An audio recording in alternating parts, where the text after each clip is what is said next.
So I'm here today with a very exciting customer of ours, Naomi Heaton. Please give her a fantastic round of applause.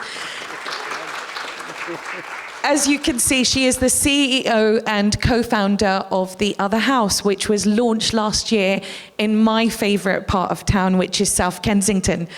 And it's a fantastic concept, actually. So what they've done there is apartment-style living with hotel services, with private member clubs, and Naomi's going to tell you all about it.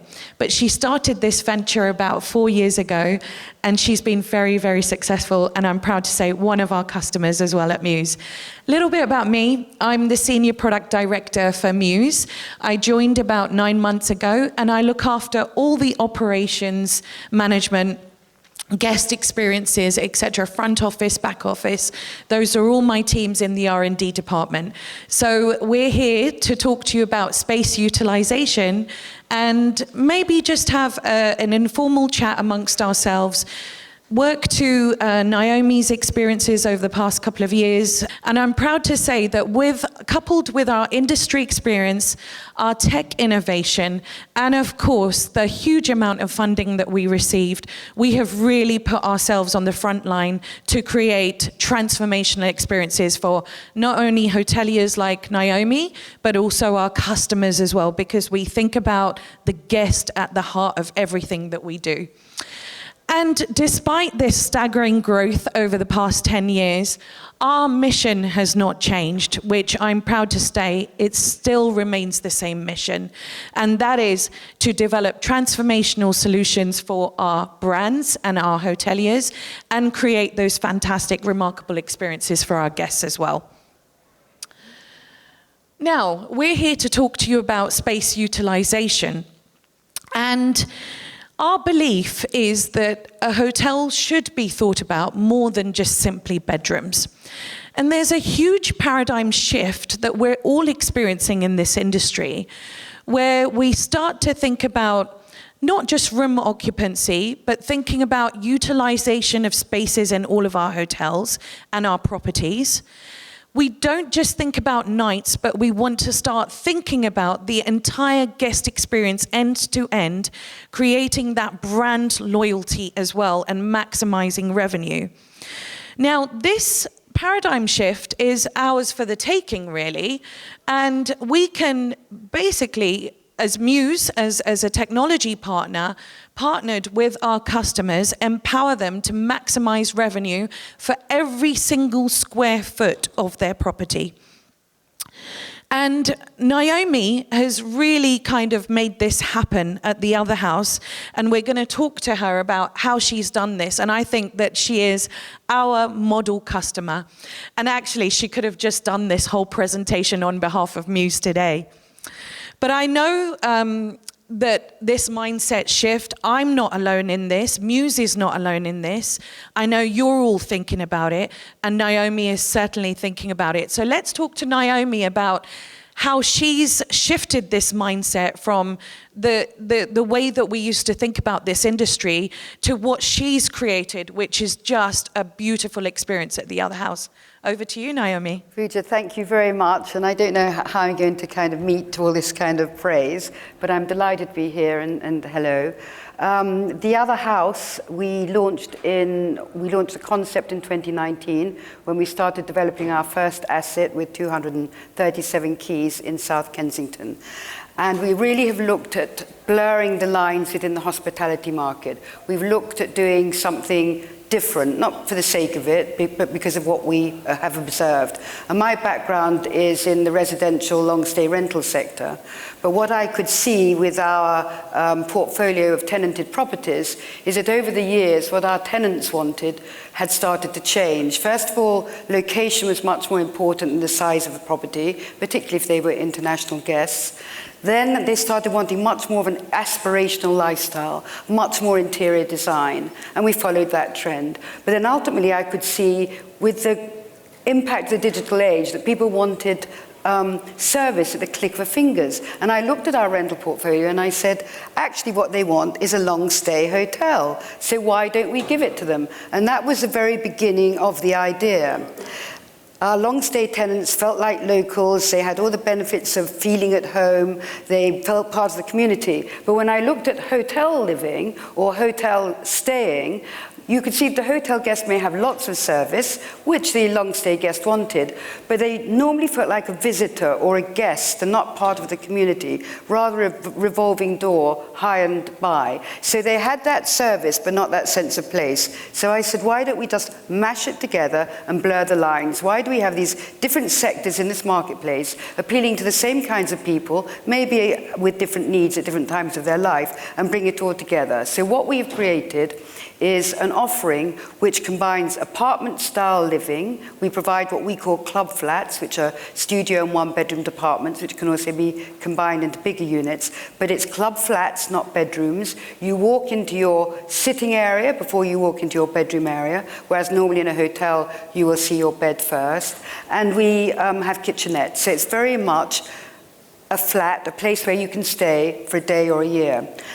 But we also wanted to bring the locals in. We didn't want to be a kind of ivory tower, so we've very much developed our public areas to be relevant to the local community. So we have an all-day brasserie called The Other Kitchen, and we have a wonderful destination cocktail bar, the Owl and Monkey, and that's to bring the locals in. But the other element that we brought in is the fact that we've joined it in with a private club. And what's been really interesting is the fact that we've seen how people, since COVID, have had much more of a desire to be part of a community. They may be able to work from home, but they don't want to.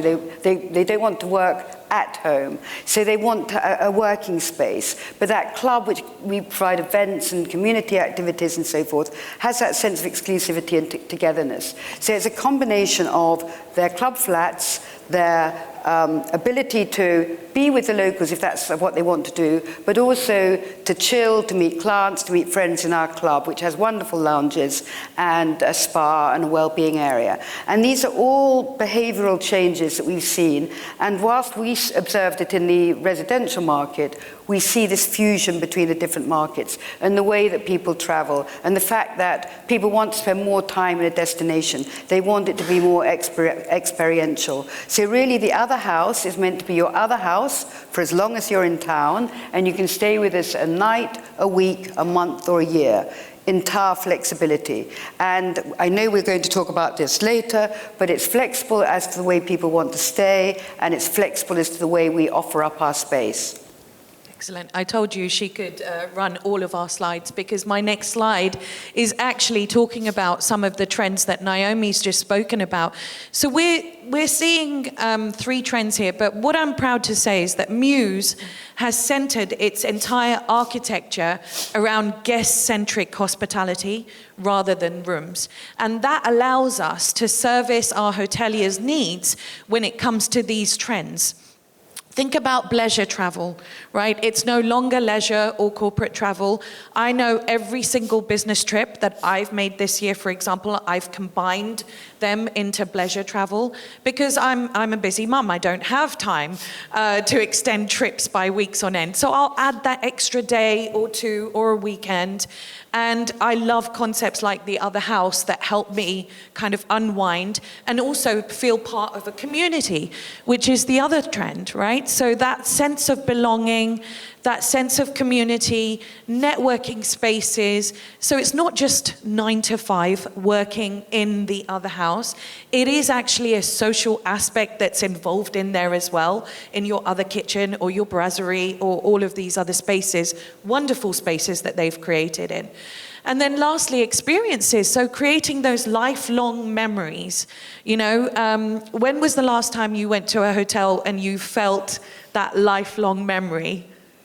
Think about it. It hasn't happened that often, but actually our guests are now wanting these lifelong memories that they can take away and look at their time spent in your entire hotel.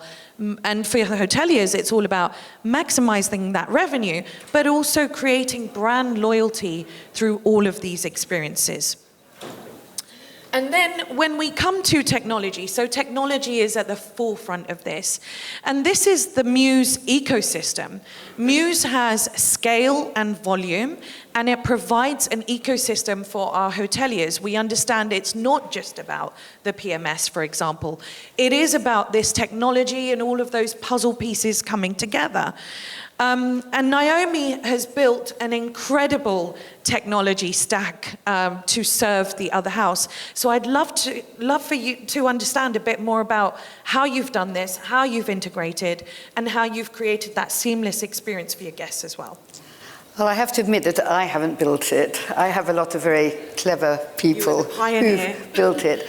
But we've had obviously the benefit of being a new brand and a new operation. We started from an absolute clean sheet. It was a concept on a piece of paper in December 2019. But one of the things we wanted to do was to make sure that our whole back office experience was completely seamless. And the reason that we selected Mews as our PMS was the fact that it had this open API integration, which meant that we could connect with all the other systems that we wanted to, and that those systems can connect with other systems.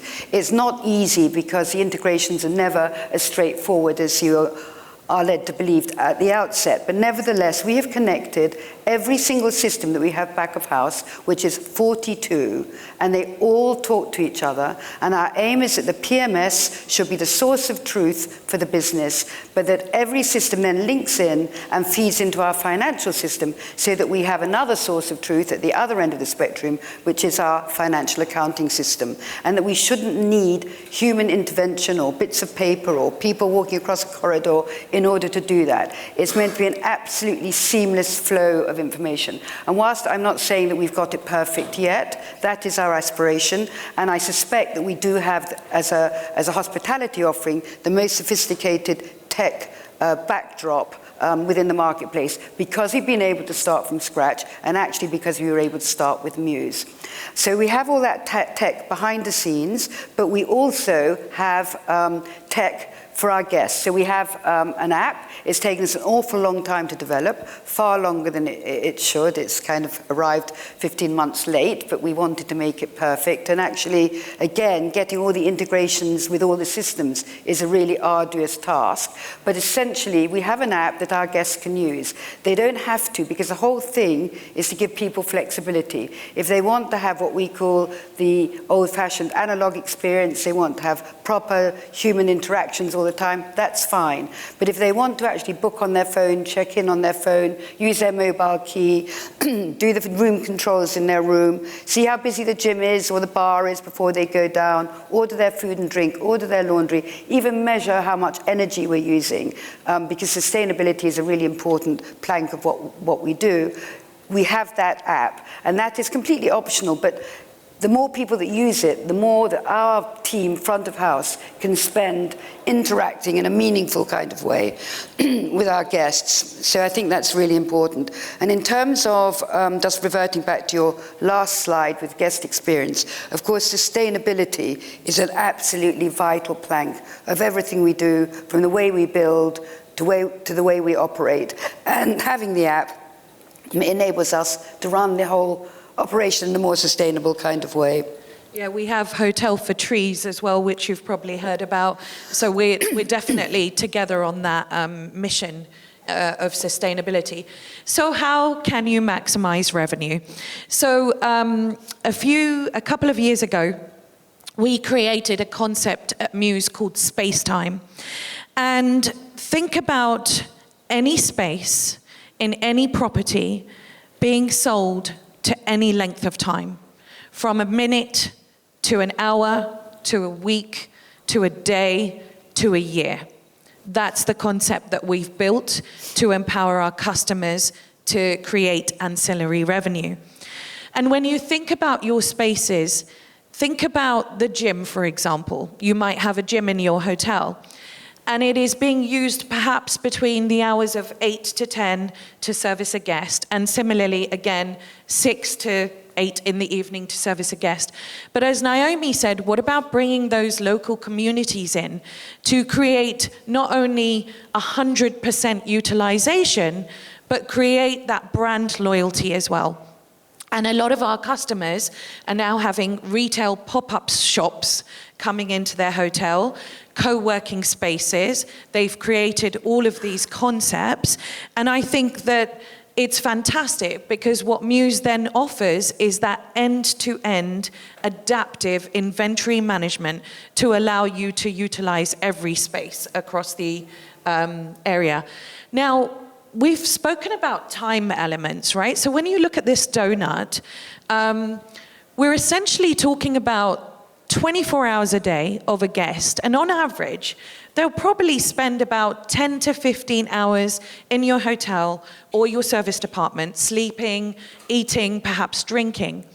But actually, what if you could provide multiple services to create and maximize that brand loyalty that I keep speaking about in these time units, and they never have to leave the other house, for example? You know, they might go outside for a bit of fresh air, but actually, I'm sure you provide that as well. And what happens is, when you think about these time units, you can then start to leverage technology and AI in the future to start thinking about automating these time units around the life cycle of the guest, around those 24 hours. Think about intelligent concierge in the future. You know, the guest wants to spend their time in this way. You have all the data to make it happen, and you can empower their ecosystem, their lifestyle, their guest experience with you as well. Naomi, do you have anything to say about time and time spent? This is, you know, an absolutely fundamental point within how you can best manage your hospitality offering. And we have literally looked at how we can optimize space throughout the day. So space optimization was something that we wanted to do right from the beginning. If you work in the long stay rental sector, most people live in very small units. So it's how do you space optimize within those units? But then we wanted to make sure that we used our space most efficiently. So one of our mantras has always been, if there's a window, there's a club flat. If there's not a window, we'll use it for more of a social area. And we double utilize all our space. So if you take the other kitchen, which is an all-day brasserie, breakfast, brunch, and lunch, we close it in the evening. And the reason we close it in the evening is our guests have kitchenettes. They will use takeaway services. And we're in the heart of South Kensington, and most of them will want to experience what's out there. So in the evening, it becomes an event space. It's the same with our cocktail bar, destination cocktail bar, the Isle of Monkey. A lively hub in the evening, but during the day it's not open, so we can use it for events. If we take our club space, we can use those club areas, those club lounges for events. And also what was really interesting, where we've learned, is that our club was originally just for the residents who were staying with us. We call ourselves a residents club because we wanted our residents to have that community, that sense of togetherness, all the events that we were putting on. And then we found that everyone in the locality wanted to join as well. So suddenly you get a double revenue stream because it's not just for the residents, it's for the locals. And then it becomes more and more exclusive and more interesting, which then drives actually your room revenues because you've got this wonderful club attached to what we're doing. Our private meeting rooms can morph into private dining rooms in the evening. So every one of our spaces can be used 24 hours a day, and that is really what we're trying to do. How can we optimize and reutilize our spaces all the way through the day in order to get the maximum revenue? And of course, in terms of flexibility, and it's absolutely fundamental to our particular business model, is the fact that we want people to stay with us a day, a week, a month, or a year. So our aim is to get to 50% of our club flat nights being transient and 50% being medium to long stay. We define transient as up to 2 weeks. That's not what many hoteliers would define as transient, but for us a short stay is up to 2 weeks, and for us, a long stay is anywhere from 2 weeks to 2 years. And we have this blend. That also, of course, ultimately changes the total atmosphere of the other house because it doesn't feel so itinerant. It feels established. It feels calm and grounded. So in every which way, we're looking at how can we make use of the space. And even with our app, the fact that people can see whether the gym is busy or the the bar's busy means that you can start actually ensuring that you're getting a steady flow of custom all the way through the 24-hour cycle. And isn't that a challenge, especially breakfast in hotels, right? And I wanted to share some interesting stats, and this plays on to what Naomi's saying as well. So we engaged with a few ex-Spain consultants to bring some of this data to life, and there was a striking untapped potential that we saw. Now, when hotels just look at utilization rather than occupancy, what we found was that the total addressable market, the TAM, almost quadruples. We looked at these 7 value arms and value markets, and actually it's quite striking because the total potential for that TAM is 253 billion. But only 60 billion, sadly, right now, is utilized based on demand. So if you can promote the same type of model that Naomi's talking about, you can absolutely increase that revenue potential in your spaces and your hotels and your apartments as well. And so putting it all back together again, right? I've talked about some of these themes. So Mews opens the door, as I said, to let you manage every single space in your property for every single amount of time, similarly to what Naomi's doing at the other house as well. So think about your lobby, your kitchen, all the way to shuffleboards we've heard, all the way to the bikes in the Netherlands. So when they're not being used by hoteliers, give them out to the community as well. Car parking spaces, your kitchenettes, the attributes-based pricing in terms of the coffee machines in your kitchenette. Someone else wants 2, give them 2. You know, provide all of that through your PMS with that end-to-end adaptive inventory management. And there's so many ways that we're seeing this being handled. Some of our customers have apartment hotels, which during the term time, students use. So under the bed, they have locker space for those students to store their things. And then once the students leave, the other guests come in to utilize that space. And obviously we know about ADR with extended stays, it can be quite low. So this is a great way and a great model to absolutely increase that ADR. So Naomi, now finally, a couple of extra slides. You've mentioned your spaces at the other house, and sadly I haven't visited, but I am going to come. But we were talking about some of those spaces. Just talk to us about how you've created those spaces to tailor for every guest's needs. Well, as I said, we have a whole variety of spaces, and the spaces are there so that people can have a total 24-hour experience. It's very much about guest experience, and I feel that we have very much facilitated the fact that people can live like a local with our public areas, feel very special in our club areas, have their meetings, have the private dining room. We also have a little screening room that they can use. So we have really thought about how we can provide all the spaces that they want, and I think that's really important. But the other element, and you absolutely rightly said, by having the ability to have flexible stays, you are optimizing your revenue. So we are very keen. We know that our long stay tenants, they could be corporates or they could be the children of high net worth parents around the world. They won't want to be with us during the summer. So we can have a model whereby we have our long stayers over the January, February, March period, but they will actually want to go away in the summer. And so we just say, okay, leave your flats, we'll remarket them, and when you come back, we'll put all your luggage back in. We also have another package, because there's another trend that's kind of occurred over COVID, which is those people that have moved out into the country for more space, more freedom, but they now need to commute back to London, but they don't need to commute all the time. Where do they go? They probably don't want to rent a full-time flat, pretty sad and lonely anyway. So we have a package called Stay As You Choose at the other house, and you can buy an X number of nights a year, 25, 50 or 100, and you can use them as and when you want to. And of course, the longer you stay, the lower the prices, so it can become very attractive. But it means that if you are weekly commuter. You're coming to a community, you're coming to a place that you know. You can leave all your kit, we'll launder it, we'll put it back out into a similar club flat type. So we're accommodating all sorts of different behaviour. We're accommodating people like you who just want to add leisure to business, which is more and more the mode. It's what corporates want, in the sense that they want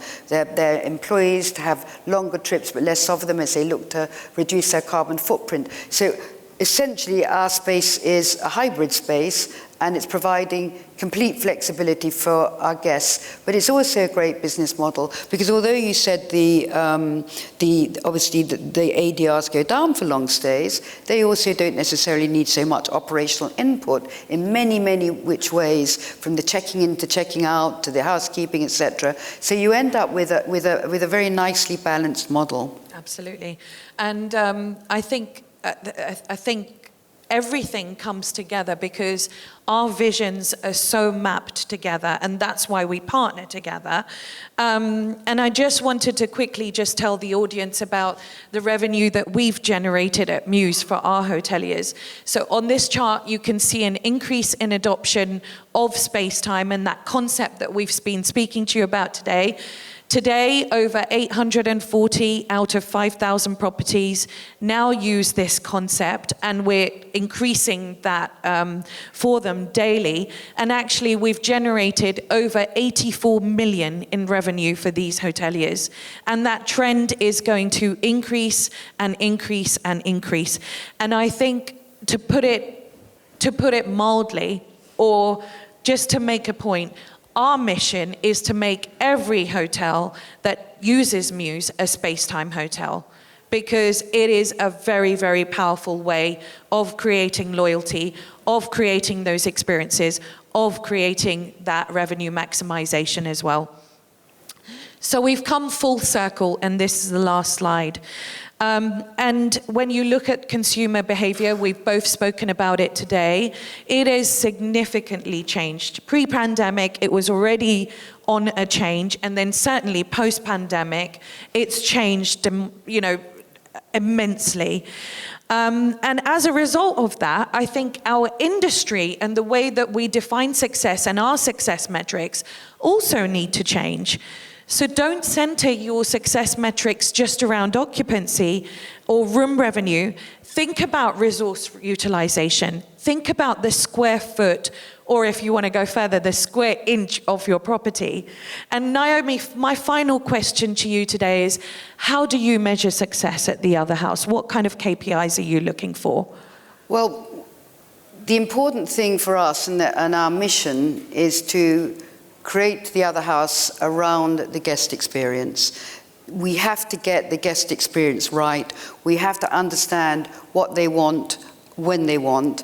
And whilst we, of course, we look at our ADRs and we do look at our occupancy, we're building it around delivering a proposition that we feel really strongly about, enabling people to feel like a local, enabling people to be in control. And our 4 guiding lights are really to make people feel at home, not in a kind of homesy way, but in the way that when they come in, they feel relaxed and they can do what they want to do. We want to make people feel in control. We feel that that's really, really important. And they can use the app or not the app, but they can do what they want and how they want. And there's not some kind of gross formality that they have to comply with, that they can be their own person. We're very dog friendly, by the way, and we have an awful lot of beautiful pedigree dogs that get very petted over. Experience. I think for us, it's all about experience. And you said that so well at the beginning, that people want more out of travel than just getting to a destination, doing what they have to do and going away. They want to remember what they've done, and they want to put it in the memory banks. And our interiors are very maximalist, very layered, very unconventional, but friendly, and people are absolutely wowed by them. And they are an integral part of our brand. I mean, more integral than I realized when we started on this journey. How we look, how we feel is absolutely part of what we are. And you can't just have the spaces or the service. You've just got to create that kind of wow factor. So that's really important. And the last thing is the fact that our guests really care about making a positive impact, a positive social impact and a positive environmental impact, and that anything that we can do to make that sustainability journey better and stronger, and we will, and do encourage people to come with us, but that's clearly their decision. But everything we're doing is to build and operate in a greener kind of way. And I really genuinely think that's important. And I'll just end on the fact that our bar, our cocktail bar, is called the Owl and Monkey.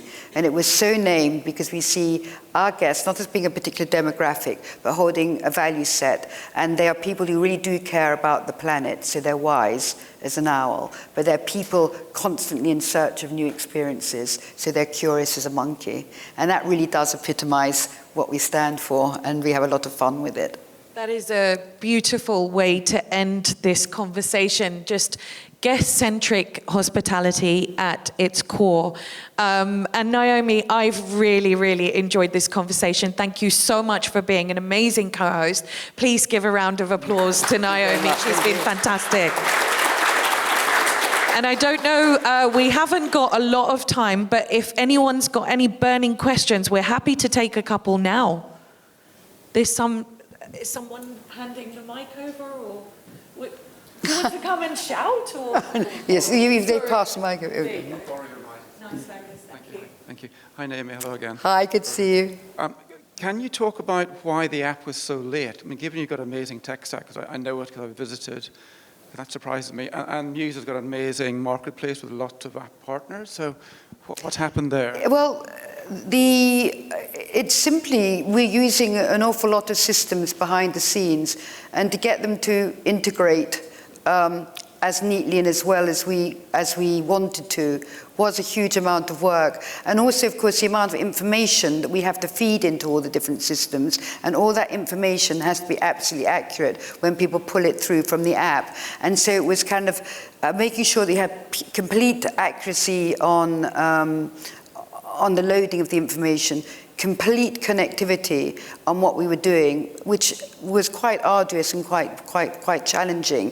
And really, with the app, although when you come, hopefully it appears to be really simple and really easy, and you look at it and think, well, why was that so much work?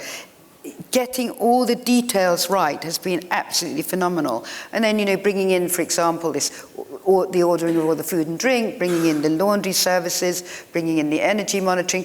It has been a huge exercise to pull together. And we can look back and say, well, why on earth did it take so long? But just every time you took a step, you'd find that something else wasn't quite working. And it also had to look right. We had a huge amount of information to put in. So it was, and then actually once we got it ready, it was making sure that the operational team were ready. Because once you've got the app, there's lots of communication via the app. And for example, we have a messaging system via the app, and making sure that the operational team were ready to pick up that messaging system. Because if we have a fantastic messaging system and everybody just starts to, talking to us via the app, but we then haven't got the manpower or the manpower trained to ensure that we can respond in a timely kind of way, that's going to be a problem. So actually it wasn't just the fusing, well, it was a fusing of the technology with the operational capabilities to actually make the technology seamless. So as we often say in our business, lots of little things.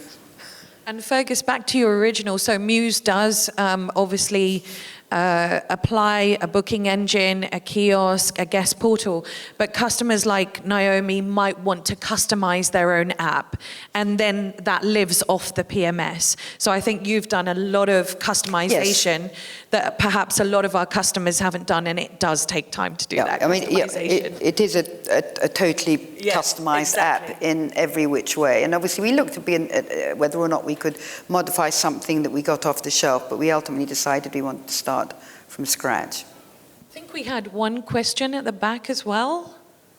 To create these amazing experiences, I think you don't need to understand about the guests.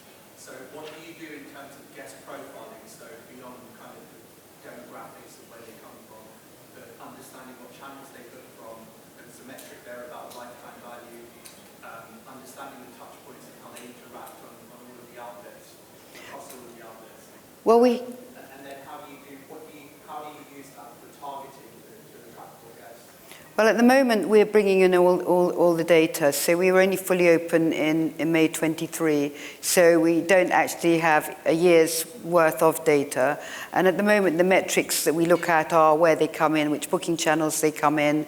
We do look at nationalities, and that's a very important metric in terms of where we market. We do, at the moment, our biggest market is still the UK, but it's followed by the US, Australia and the Middle East. So we're studying all of those things, and that then enables us to know where to put out our messaging. Obviously, we measure everything that we do through social media. So we are a very, very data-led company. Everything we do is data-led, right down to the housekeeping and how long they should be spending in every flat and how we can measure the units and how we can actually systematize whether or not they're running efficiently or not. So we are looking, as a startup business, we are currently harvesting all that information as to the kind of people that want to come and stay with us. But it's very much either those people who are corporates who may be wanting to come for regular stays, and our repeat visits are already 25%, and I think that's probably a phenomenal achievement. And that will be people who are coming again and again and again because of business and because they feel it's their other house. As I say, age-wise, we don't have a particular profile. It's very, very broad, but we're harvesting all that data at the moment in order to be able to be more specific. We do obviously utilize the online booking channels, but on the other hand, we're constantly testing how we can make our website more powerful and draw more people in and get more of the direct bookings. So at the moment, it's very much, we're at a stage where we are testing all our options and checking them out and seeing what's more effective. So I can't give you a kind of complete answer to that because we're just in such early days. But the whole idea of the mix between the short, medium and long stay, which we can measure, the mix between the kind of stay as you choose, the mix between nationalities and so forth, we are getting a very good pool of data on that we will be able to work and optimize. Brilliant. We have overrun slightly, Naomi, but fantastic questions. Please get in touch with us via LinkedIn, contact us if you've got any more questions at all. And thank you for being a wonderfully engaged audience. Thank you very much. Thanks, Pooja. Thank you very much. Thank you. Yeah. And I think there's a coffee break now, if I'm not mistaken. Thank you.